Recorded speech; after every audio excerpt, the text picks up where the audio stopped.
So here we are at the start of West London VR2's Bohemian Rhapsody. This is the Bahamas TTT on the OTR series run by James Ogilvy. And we scratched together a VR2 team. The VR1 team will be riding on a separate day. There's me at the back, acting as cameraman and also riding in the team, as we only had 4 other riders.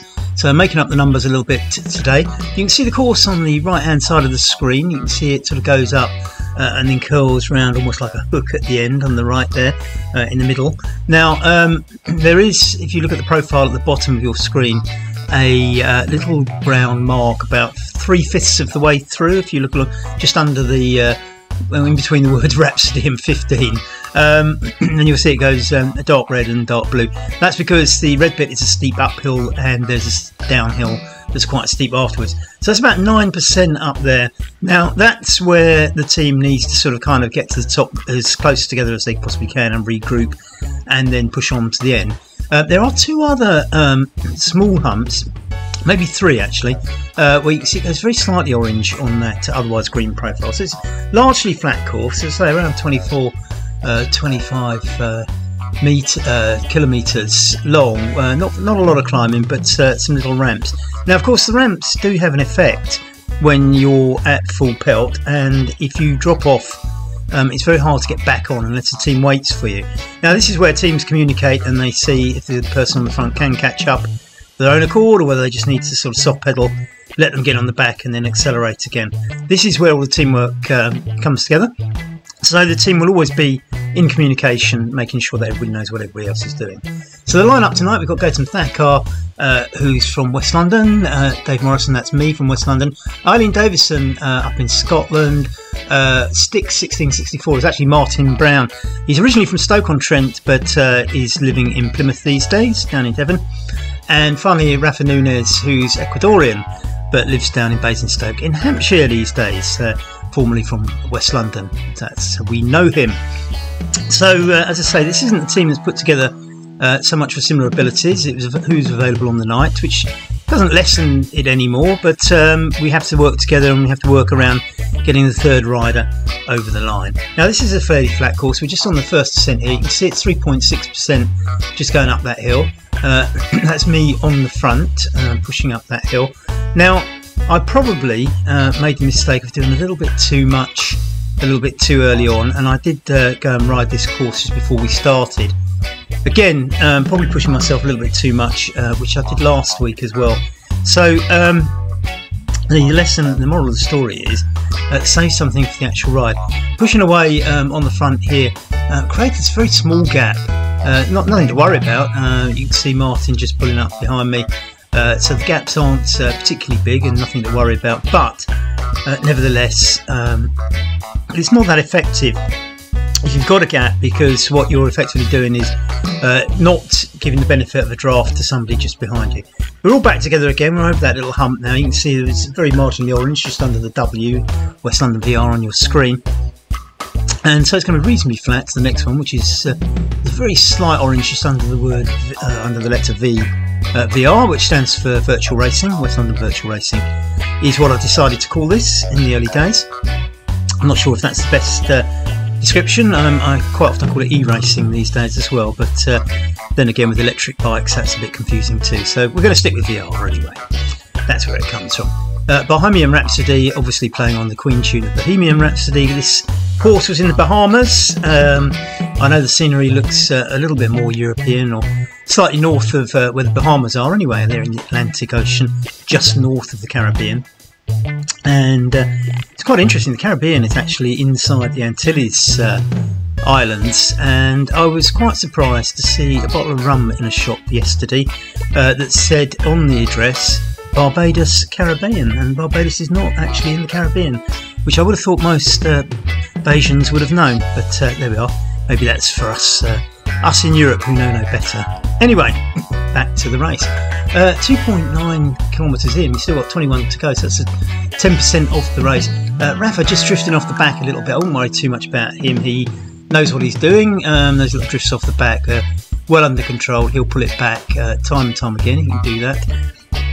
As we see Eileen Davison from Scotland just giving the lads a bit of a tow there as we all sit in, and Eileen takes her turn.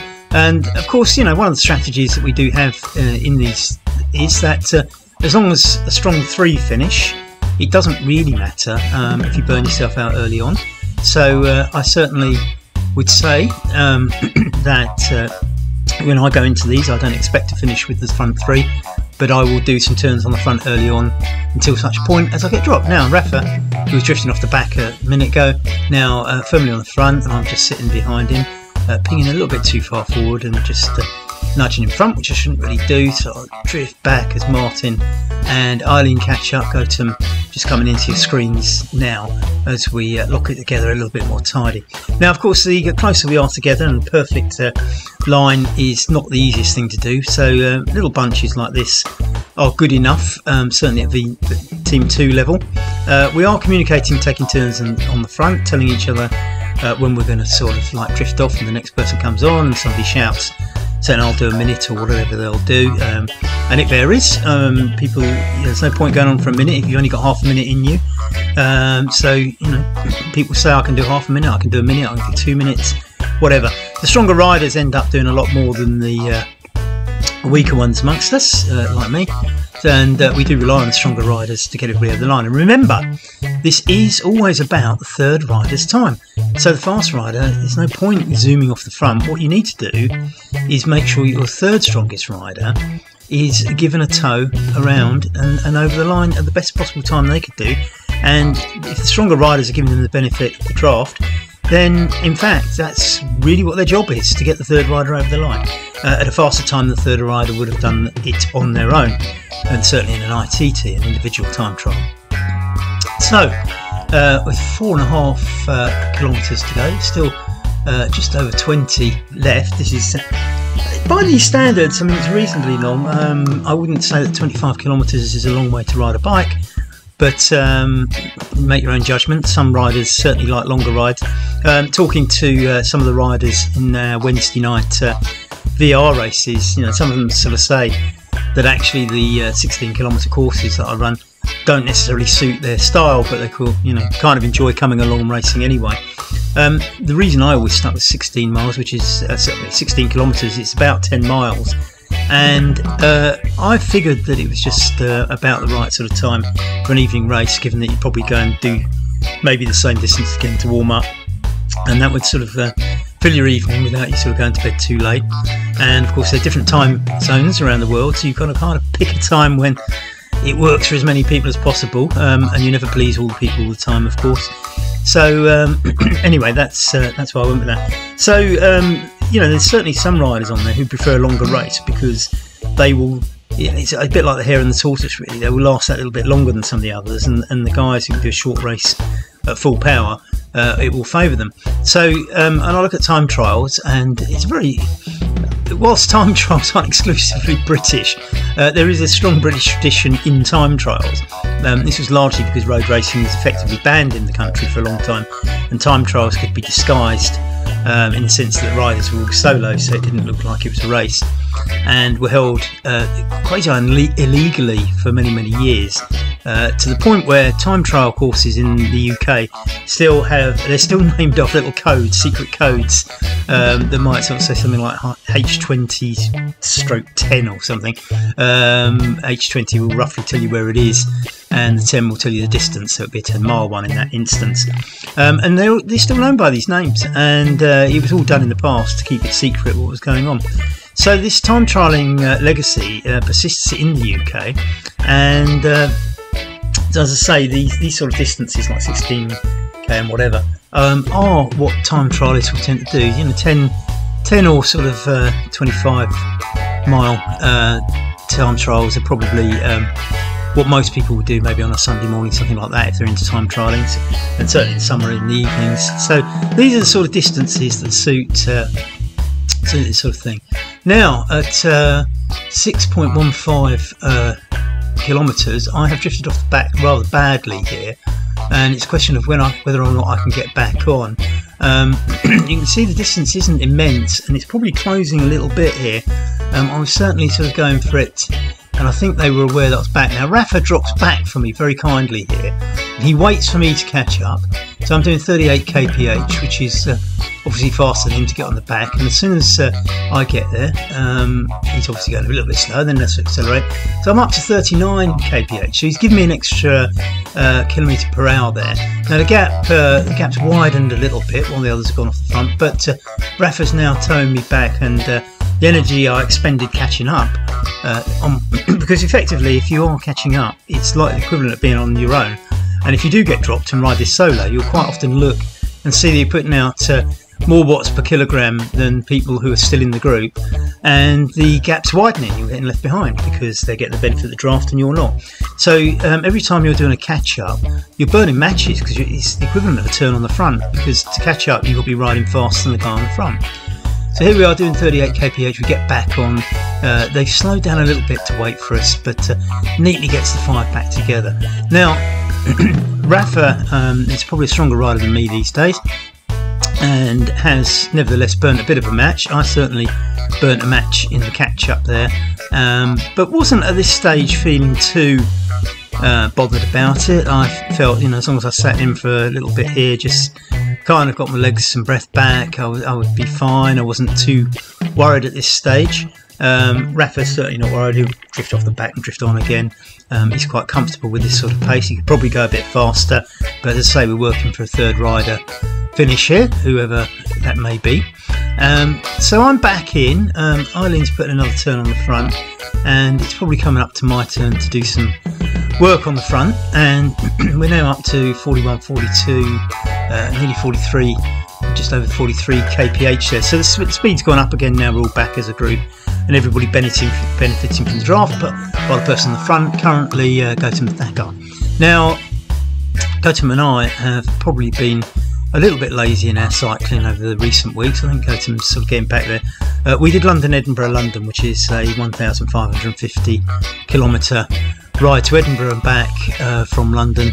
It's a randonnée Audax, and is virtually non-stop. I say non-stop, I mean it's not like you never stop your bike and you have to sort of grab an hour's sleep here and there, but the clock doesn't stop running from the moment you leave London till the moment you get back to London. I think it's taken us a few weeks to recover from doing that, so I'm certainly not in the form I'd like to be on these things. I think Gautam's slightly ahead of me, but anyway, I think he's in a fitter position than I am. Now we've got Martin Brown, Sticks 1664, sorry, 1964. Sticks because he's a drummer, actually, in case you wondered. It's Martin Brown. As I say, he lives down in Plymouth. He's a Stokey. He's from Stoke-on-Trent originally. It's nice doing all these things. It's quite social doing this online racing lot, because we all get to know each other from across the country and form little teams and groups. And although we're called West London, because that's where it all started from, and the routes I run on the West London VR series, of course, are all based on little routes in and around West London, but West London has obviously grown to be something bigger than where it's named after. But we're stuck with the name now, I'm afraid. It does have another side to it. We do have an in real life club that's kind of born out of this. And when you talk about communities building, I mean, this is all built around racing here on Wahoo RG2, and we now got quite strong Sunday rides and other activities going on, and it all stemmed from actually racing on Wahoo RG2 originally. So as I say, a great community spirit, and we're all talking on Discord during this time trial, so there's a little bit of banter going on for those who've got any breath to throw some banter at it. Now it's a little bit ragged, but generally we've been keeping together quite a lot. Now we suddenly hit this hill, and I've just sort of burnt a match at that point. I've been racing quite hard, and I was just sort of sitting up and going to take a turn in the bunch, and this little elevation turned up and caught me out at the wrong moment when I was sort of kind of slowing down, when I probably need to put a little bit of pressure in. Now I've let it drift out to 20 metres there, and I'm kind of realising at 37 kph that I'm not actually closing the gap, so it's a little bit worrying. what to do. We're talking on Discord, everybody's, are you alright? My response at that moment was, I'm not sure yet, let's see what happens. And then I kind of realised it had gone out to something like 50 metres, and I wasn't going to pull back 50 metres at that point with that slight little ramp. So I told the guys to go on, and whether or not that was a good decision or not, I don't know, because the inevitable happens that, 500 metres, a kilometre later, your kind of heart rate's gone down a bit, you're feeling good again, and you wish you were in the bunch, but it's too late. And then maybe it's a good decision, maybe it's a bad decision. I think actually I would have liked to have got back in on this occasion, but once you're out, the gap will drift because you're riding on your own, and they've got the benefit of the draft. So they're down to 4. This is not unusual. We got through nearly 10 to just under 10k, so my input was sort of kind of 2/5 of the race, down to 4, and you only need 3 to finish, so you can still afford to drop one more rider, although they would all prefer to have 5 riders rather than 4 there, because less turns on the front and more draft to sit behind. But there we are. I've let the team down. I shall make up for it with camera work and commentary. That's my contribution.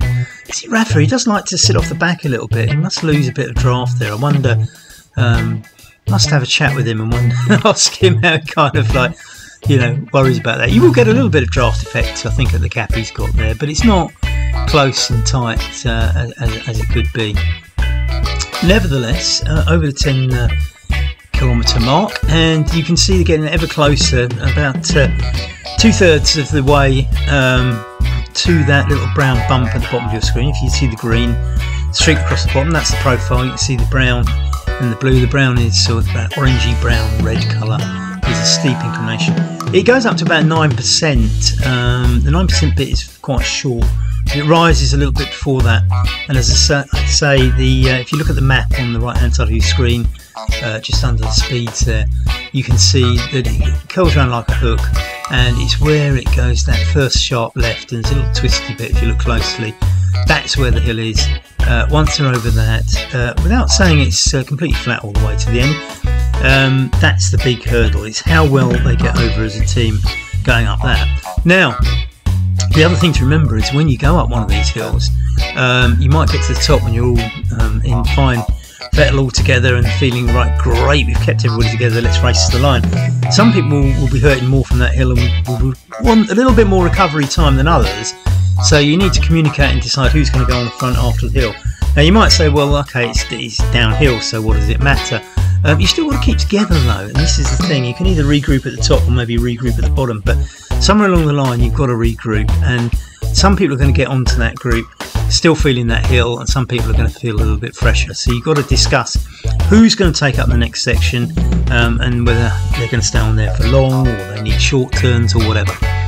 So it's very much a team effort. I mean, it's fairly an obvious thing to say, I suppose. It's a team time trial, but the team communication and the teamwork is absolutely critical to making this work. Changeovers on the front as well need to be reasonably smooth. I mean, I certainly there's probably people who are much better at this than I am, who would probably sort of make comments about how much better this could be and how ragged it is. But from when we first started doing team time trials on Wahoo RGT, we're a lot smoother at it now than we were initially, so we're heading in the right direction. Not probably at pro standard, but you can see that nice little line. Rafa sitting off the back again. I think he just likes to get noticed and mentioned more in the commentary. But that sort of line is reasonably okay. You can, if you're a little bit more skilled at it, just judge it to get yourself, as you can see that line, the first 3, and it's not bad, it's almost a straight line, so it's pretty good. Rafa coming up, he'll overshoot I think at that rate. Just going under the purple arch there, so that's the halfway stage. We've reached halfway, but we've still got that big bump to go, and the big bump is going to be the big test. Can we keep it together? How much time will we lose waiting for somebody? How much time will we lose because we went slowly up it? Who knows? We'll have to see as we go after those road markings. I put in some palm trees there because this was a Bahamas course, but of course the stock scenery you get with RGT, Wahoo RGT, looks like a more northerly based setting, looking at the trees and fields. It's maybe North America, Northern Europe, etc. I'm sure North Asia probably has different sorts of flora, but other than that, if it's, I can imagine Australia looking a bit like this as well, nice straight road. It's actually the Bahamas. I haven't looked at the map, but I'm kind of guessing that with this reasonably flat, it might be a coast road, and the twist up the slope might just be possibly something going inland and therefore up the side of an island. But I shall look a little bit later and find out and see what it actually does on the map. In fact, I can probably do that while we're commentating now. So I'll come back to you and describe what the route actually does. Oh, in actual fact, okay, that's interesting because the map looks a little bit different on. Oh, sorry, this is. Yes, actually, the first section is very much the coast, and just have a look at the map. The first section is definitely the coast, and it does hook in. I suppose it must be inland where it hooks round, but anyway, it's mostly coastal. It's quite a long island. Looking at this one, I don't know which one it is. Not very familiar with the Bahamas. It's certainly. They are in fact a long string of islands. In fact, most of the islands around there, I believe, are volcanic. So it would look as if the length of the Bahamas is built along a fault line. So, as I say, a lot of that course is along the coastline, and the bit where it twists around and hooks is, of course, a bit inland, as I suspected. Anyway, never mind that. We're still getting Northern European, Northern American style scenery. And for all the palm trees that I painted in the road and put on the side banners, and there's another one coming up on the big sign that we're about to go past, as you can see, and some on the road there. We are nevertheless getting a little bit more northerly style trees on the course. So 4 riders still together, 14k and just 10 and a half to go. We're getting ever closer to that decisive ramp. We're going to see what happens with the ramp. Everybody looking quite strong here. I'm not getting the impression, and I wasn't at the time, that anybody was particularly suffering. Sorry, I was getting some internet problems, and the picture did stutter a little bit here and there for no other reason than I think internet connection. Not sure what was happening, but it didn't cut out or anything. Got all the way through, which is quite good news. And this is the point where RGT were actually saying that their new kick car has got Wi-Fi on it, which should cause less dropouts if you want to go and buy the new kick car. Wahoo, of course, now bought RGT, so this is Wahoo RGT. We're not here to advertise all their products, but of course we all know that you race on it for free, so I think they probably ought to get something out of it, things they're funding your racing enjoyment. Nice and tight, the 4 together here. I'm quite pleased with this. I think it's decent enough. I mean, they're on a slightly upward gradient here, as they just beginning to get into the foothills just before the steep bit. It twists and turns a little bit. You can see the little blue blob on the route on your right hand side. You see the blue blob on the course. That's where they're at. And as they go around these bends, any minute now you'll see the steep ramp that they're going to have to go up, and that is, you can see where the white blob is on the green profile at the bottom. Now you can see on that bend, that's where it gets steep. They're about to hit it as it curves around just to the right, the road ahead, and it goes up very, very steeply. You can see the top, so you know what you're aiming at, but it's just the 9%. You see the little gradient sign at the side of the road there. And all of a sudden you can see it's up to 4.9%, 5.6%. The speed drops right down to 25 kph as they go up. Rafa Nunes from Ecuador taking it the best. It's plus 8.4% now, 9.1%. That's the steepest bit. It'll drop down to 8 before the top, but all of a sudden there's gaps because everybody's fighting to get up this 8 or 9% gradient. It's down to 7.7, down to 6.6, but still the legs are feeling that little bit of climb. It's not very long, but it's slowed everybody down. Look at the speed, well under 30 kph now, as it speeds up as they get to the top. Now they've got the descent and they have to get it all back together again, but how much is that effort up that steep ramp taken out of everybody? Now, as I say, we all know that if you're out on a Sunday ride in your local hills, going up 10% gradient for that long isn't going to hurt that much. When you're doing it at racing speed, it suddenly takes a lot more out of you. You're already putting a lot of effort in and burning a lot of calories, and that little sort of bit of effort and the breathing and heart rate that it brings with it can just leave you in an uncomfortable position afterwards. And this group isn't sitting quite as tight and comfortably as it was. It's like 38, 39 kph, and they are going downhill, so you might get a bit of raggedness going downhill because not everybody's does it the same. I'm not really quite sure why. I think I understand that to a degree when we're out in real life, that the heavier and more aerodynamic people might go down faster than the light but unaerodynamic people, or so on and so forth. But this you can see it's not quite as tight as it ought to be. Rafa's sitting off the back. We don't worry about that because we know that Rafa will just pull it back together again. Although I often think you pull him back like that, you do burn matches because you've got to ride faster than the guy on the front to do it, and it's a bit of hard work. Eileen just feeling it a little bit there, I think, as Rafa zooms past and gets on, and the gap now widening to Eileen. She did say at some point that this is beginning to get a bit painful, but Rafa's sitting there, hopefully going to tow her back to get the four back together again. There's only 8 kilometres to go if they can keep the four together. Eileen's just on Rafa's wheel now. This is great. Rafa's towing Eileen back onto the four. This is great. They might just get it all together and have the four all the way to the line. It looks like all four are going to pull together now. Yes. You can see Eileen just at the bottom of your screen. You can see her name just above the word September. There she is coming into the screen. The four are back together, and it's brilliant.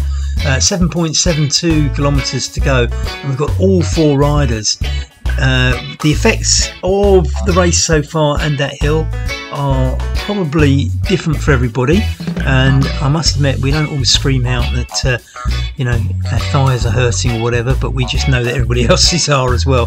What we don't know is the degree to what everybody, who's got what left.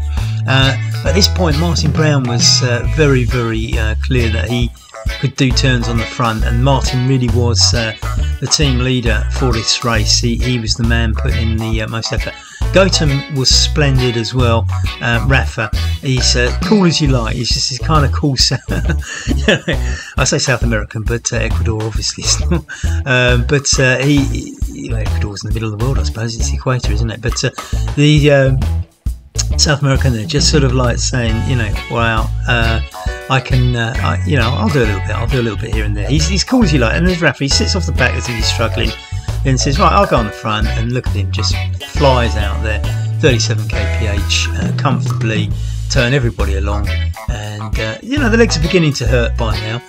7 kilometres, just under 7 kilometres to go. Rafa doing a sterling turn on the front to keep everybody together, and all four neatly together right down now to 7 kilometres. Can they do it to the end is the big question. Rafa churning away there, 37, 38 kph. No worries for Rafa. Cool as you like. He is a cool dude, there's no doubt about that, and bit of a smoothie. But who can complain when he goes and does his turn on the front like this? Eileen's sitting behind him, that's encouraging, and Eileen's still on. Gautam Thacker in third spot with Martin just taking a turn on the back. Martin did a lot of turns on the front. He should sit on the back, recover, and make sure that he can get back for his next turn on the front. But he was so enthusiastic and brilliant. He really was the kind of spiritual leader of the team. But Rafa in his own cool way, not saying a lot, but just getting on with it and doing it properly. Remember, he went back, he towed me back, he towed Eileen back. He's a great team player. We're lucky to have him in the team. So this is all working together nicely. All four of them together now. Just coming down to 6 kilometres to go. Now, if you do drop a rider, probably with 5 kilometres to go, it's not going to be the end of the world, particularly here when we're not seeing too many bumps. There's one little sort of orangey patch towards the end, but it's not particularly lumpy. And if you've got 3 strong riders, it's probably time to take 3 off. If you've got 2 strong riders, you've got to wait for the others. So the big decision comes now, and there's probably 4 people there whose legs are very tired and quite happily sit up and not go any further. But you can't have two of them do it. You can get away with one, but not the other. So how does it all work? Eileen Davison just slipping back a little bit. Rafa sitting behind her. He's just doing a turn on the front. I don't suppose he wants to tow her back. He goes sailing past, and he's only going to sit on his wheel. She's only 2 metres behind, so that looks good. Looks like Rafa's going to do another tow back. He's put in more than his fair share of work. I think between him and Martin, this is what held the team together. Rafa looking after people like that. Look at Eileen getting the benefit of Rafa, just keeping her in the race. Down to 5.5 kilometres to go. Still all four together, but it looks to me at 38 kph as if we're not probably quite doing our best, because we're trying to get the four together rather than sort of saying, are there three people that can strongly go ahead? 38.5. Rafa dropping back again to give Eileen a tow. It's at the point at which you decide that you're going to go with three or not. The decision often comes from the person who is actually fighting to get back on, and certainly when I was dropped and I looked at it and I said I am not going to bridge 50 metres, and so I told them to go on. I was probably not finished, but I wasn't going to bridge 50 metres very easily. I'd let it go too far. At this point, Eileen has said, you go ahead. Rafa's gone to go for the other three. We're down to a 3, and it will be those 3 working their way to the finishing line at under 5 kilometres to go. Eileen now just, I wouldn't say she's sitting up, but she's obviously getting a breather. She just waves to say goodbye, and we'll go back and join the guys at the front. So here we are, we've got the 3 now. We can't afford any dropouts for anybody. 4.6 kilometres to go. Everybody has to stay together. We have to work to get the 3rd fastest rider over the line. Now, Gautam Thakkar, as I say, both of us have taken a little bit of time off the bike, I think, recently because of the getting over our London ride, but Gautam's looking to get back to fine form at the moment. No trouble, he's sitting on the front quite comfortably now, doing his turn, giving the others a little bit of a breather before we get into smashing it in those last couple of kilometres. Now, a nice little line here. This is an efficient line. The speed not massive, but nevertheless, what you're doing is you're doing what you can, and you are giving stronger riders a little bit of a turn on the back to get their mojo back and get on the front. Rafa just pulling up into the front, taking another leading turn. Gautam staying tight on his wheel, working a little bit hard. It's a little bit ragged, but it won't affect it too much because Gautam didn't shoot off in front of him. He just got by the side of him. We'll still be getting the benefit of the draft in that position. So Rafa notches it up a couple of kph as we go down to the last, we're inside the last 4 kilometres to go. Rafa taking it up to 37.38 now. So you can see that Rafa's probably in slightly better shape than Gautam right at this moment. We know that Martin's in good form as well, but it's all about making sure that you all get over the line together to make sure that the 3rd rider gets the benefit of the 2 stronger ones. So I think we can assume that Rafa's in good form here. Gautam looking good, probably not at his very best, as I've said before. I think we know that because he's certainly been on holiday and taken a little time off the bike recently. Martin, we know, is strong because he's done more than his fair share on the front, but of course if you do more than your fair share on the front, you might not have a lot left at this moment. So we're still not sure who's the strongest rider, but it looks like Rafa Nunes is in great shape. He's quite comfortable doing this at 38.39, 3.3 kilometres to go. So Martin Brown takes a turn on the front. Now he goes shooting off as if he looks fit the fiddle. He's just taken it up to 44.45. Gautam chasing, pings a little bit past him, but the speed now has gone up to the 40s. So it looks as though Martin's in really good form. Gautam's not having too much trouble staying on, so it looks as if Gautam Thakkar's in good shape. Might not be the fastest, but is certainly in good enough shape to be taken over the line, possibly as the 3rd rider. So it's looking good, as if all 3 can manage a decent finish here together. Rafa's a little bit off the back there. Probably needs to be tighter, and especially now when we need to go quite fast. And it's, as I say, he's going 45 now, but he's going faster than the guys in front because he's on the catch-up. so he catches them up. They're up to 50, although there's some negative gradient here. They're slightly going downhill. There's a little bit of orange coming up, but it's not much, so there'll be a very, very small moment when they're on a positive incline. And once they're over there, it'll be downhill to the finish. Here we are, 3.3%. At full pelt, you can feel this. I mean, particularly if you've just done a little bit of downhill. Rafa just get falling off the back a little bit there. We don't know with Rafa whether he's just doing it at his own speed and he'll catch up when he feels like it, or there's any problems there. Knowing Rafa, I think he's probably all right. I know he's in reasonably good shape. 5.6%, so it's not particularly long, but it's enough to sort of take the speed down. It suddenly sort of kind of drops down to 30 from where it was at 40, but now back on the descent now, and it's going to be reasonably fast to the finish, I would say. 2 kilometres to go, just over 2 kilometres to go. They're hitting well over 40 now on the speed, although as soon as I say that it drops down to 39, back into 40 now as the gradient sort of levels out a little bit. All three tight together, so we're looking good. Gautam Thakkar not showing the signs of tiredness that I thought he might have done before. He's got a very slight downhill gradient, to be fair, and we are down to 31 kph. Rafa sits off the back again. He's just so cool, isn't he? And then goes charging by and takes a turn on the front. We're under 2 kilometres to go. We probably need to be going a little bit faster than this, to be fair, if we're going to get a good time. We're at 35-36 minutes now. This isn't going to win the competition, but as I say, these are teams made up of people who don't ride together regularly.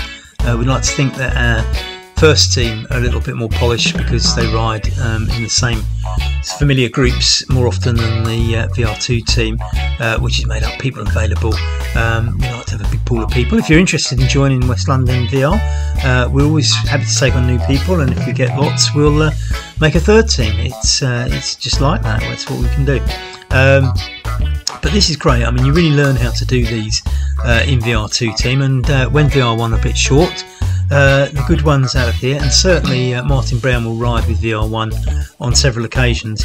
There's a certain amount of who's available on certain evenings that goes into selection as well. So the VR1 rider can't do VR1 night but can do VR2. There's no reason why they don't come down. They'll ride a little bit slower and they'll be there to get the third person over the line, but that's the way it is.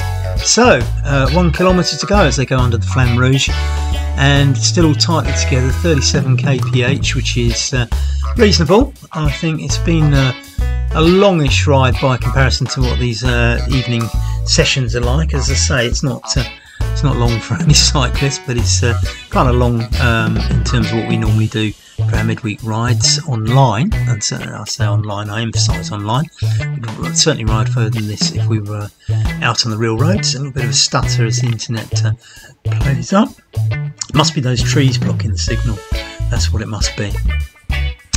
So 500 metres to go, and we're going to see who gets over the line first. I think the internet interruptions sort of don't happen anymore between now and the end, so we'll get a clear picture. Rafa Nunes leading the charge, Gautam Thakkar in second place, and Martin Brown sitting there at the back in third, although third place doesn't really tell the true story of all the turns he did on the front during the race. Under 300 metres, to go, and the time is going to be under 39 minutes, which is, I suppose, not bad. As I say, there will be teams that beats this, but I think VR2 will be reasonably happy with tonight's performance, given that it was not a team that rides together all the time, and we were down to 3 riders in the end. Nevertheless, a great evening's entertainment, and we look forward to the next one. There's Eileen on her way in, and obviously we could sit down and watch Eileen finish, but in fact she's only got 600 metres, so let's do that. She styles it all out. There she is, head down, putting some effort in. She's still doing 35, 36. I mean, you be forgiven for sitting up thinking, well, everybody's finished, doesn't matter what time I do now, does it? But she's not giving up. She's doing it properly. There you are. That's somebody doing a job properly. There's something novel in the modern age. Pride in their work. Well done, Eileen. absolutely superb.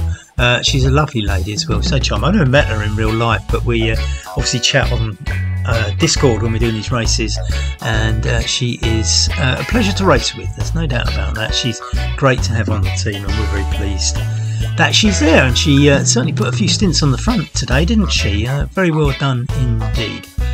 So the last 100 metres, you can see the finishing line, and Eileen's going to come in, and everybody will congratulate her. As well, I know that's a fact because everybody did when everybody cheered when she came across the line, because we were on Discord, of course, chatting.